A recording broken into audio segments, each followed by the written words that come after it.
Je me prends en compte aussi dans la relation. Quand je ne le sens pas, je ne le fais pas. Je peux dire à la personne, je ne crois pas être la bonne personne pour vous, je peux lui recommander d'autres confrères ou consoeurs. Aujourd'hui, on a quand même de plus en plus de dirigeants qui sont un peu paumés. Qu'est-ce qui illustre le fait qu'ils soient perdus? Et puis, quels sont les premiers conseils ou les conseils que vous pouvez donner à des dirigeants qui regardent cette émission, par exemple? Alors, à quoi on peut voir qu'on est perdu? Pour un dirigeant, alors ça peut paraître paradoxal, ça peut être parce qu'il est surbooké, comme on dit, tout le temps. Il a un agenda qui est trop plein. Il est tout le temps en train de courir. Il dit qu'il n'a pas le temps de se consacrer à son business model, de se consacrer à son organisation, de se consacrer au développement des salariés. Ça, c'est un des indicateurs. Un autre indicateur, simplement de ne pas voir clair. Enfin, j'aime bien utiliser une image qui est simple, c'est quelle est votre étoile à décrocher? Un dirigeant qui est perdu, il est flou. Il ne voit pas clair dans son esprit. Son étoile à décrocher, elle a des contours qui ne sont pas très nets. Quand je parle d'une étoile, vous savez, j'aime beaucoup prendre cette image, bon, c'est un peu daté, mais pour moi, c'est encore vivant. La Coupe du Monde 98. Il y a eu un documentaire qui était passionnant, Les yeux dans les bleus. Moi, j'ai vécu cette Coupe du Monde du début à la fin, donc j'ai vécu ce moment incroyable. Et on peut décliner en termes de leadership, il y a plein de choses à raconter en enseignement. Mais ça, c'est une autre histoire. Dans ce documentaire, à un moment, on voit Zidane qui dit on peut voir grand ou on peut voir très grand. Et à un moment, il a ses yeux qui s'allument.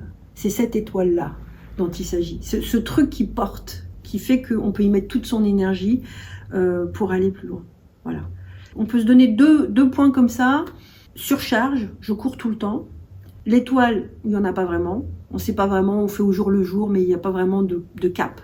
Un troisième point, c'est quelqu'un qui peut tenir la boîte de façon, ce que j'appelle reine courte. Où la personne a tout à sa main, et il ne lâche pas.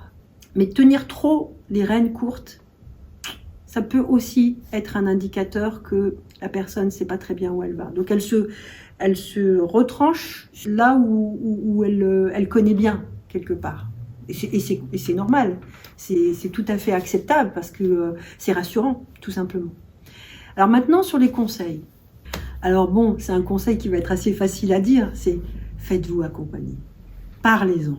Pas forcément à un coach, parce que je ne veux pas faire de l'autopromotion, mais trouvez un bon ami entrepreneur qui n'ait pas trop d'intérêt, pas d'enjeu, qui ait une seniorité, qui ait un peu de sagesse, vers qui vous tournez. Entourez-vous. Trouvez des gens en qui vous avez confiance pour parler. Alors, ça c'est une des problématiques aussi des dirigeants, hein, c'est que parler au conjoint, bon, au bout d'un moment, madame ou monsieur va vous dire, bon, là on est à la maison, laisse le boulot à la porte, occupe-toi de nous, occupe-toi de la vie de famille, par exemple. Parler aux salariés, c'est risqué, parce que parfois il y a des informations sensibles. Parfois, d'avoir un dirigeant qui hésite, qui s'interroge, c'est compliqué. Ça peut générer de l'anxiété.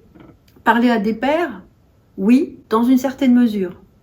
Et il y a une limite, parce que il peut y avoir des enjeux d'image, de réputation, parfois de concurrence sur un territoire donné.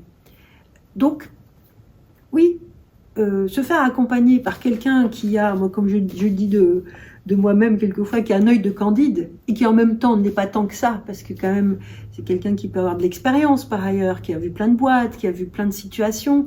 C'est intéressant d'avoir un espace de neutralité pour pouvoir poser enfin ces sujets qui nous taraudent quelquefois, qui parfois font se réveiller la nuit, qui prennent la tête pour le dire très simplement. Il y a un espace qui permet que le dirigeant puisse être lui-même, s'assumer, s'accepter, et aussi regarder ses atouts magnifiques, ses potentiels, enfin en tout cas moi c'est ce que je trouve formidable, ces potentiels parfois inexprimés ou qui n'osent pas se dire, et contacter vraiment leur puissance. Et ça c'est un deuxième conseil, ça, s'assumer, être soi-même. Oui. C'est un autre conseil. Oui, aussi. Aller vers un espace où quelqu'un vous offre cette possibilité de dire ce que vous avez à dire, sans faux semblant, sans chercher à paraître, représenter ou quoi. Juste être soi-même. juste s'assumer, juste s'accepter tel qu'on est, et par là même contacter sa vraie puissance. Moi, ça m'est arrivé là, d'accompagner, j'ai l'exemple d'une dirigeante qui a une beauté créative dans sa boîte et qui ne l'assumait pas. Et ça a été un des travaux que nous avons menés ensemble, finalement, d'oser exprimer ça, parce que c'est là aussi qu'il y a une partie de la valeur ajoutée de la boîte. Vous changez un patron, vous changez la boîte. Regardez une boîte comme Apple, Apple du premier temps, Apple de Steve Jobs quand il revient, et le Apple postérieur. Vous avez 3 boîtes différentes.